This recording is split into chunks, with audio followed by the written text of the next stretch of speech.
गाफ के बाद आता है उर्दू अल्फाज में लाम। लाम की शक्ल इस तरह की होती है, लंबी लकीर के साथ इसको गोल कर दें। लाम से बनने वाले अल्फाज लाम, ला लोटा, ला लोमड़ी। लोमड़ी एक जानवर है, जंगली जानवर। ला लिबास, जो आप रोज़ पहनते हैं। ला लड्डू, मेरे ख्याल से कुछ बच्चों को लड्डू बहुत पसंद होंगे। घर में लाम लिखने की प्रैक्टिस करें।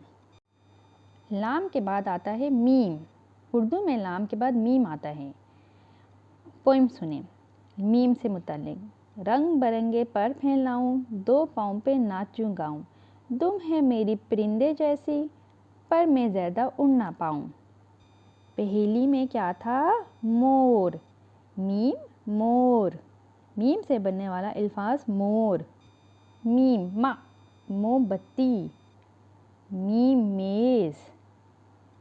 मा मछली। मा मस्जिद। घर में सोच के बताएं मीम से और कौन से अल्फाज बनते हैं।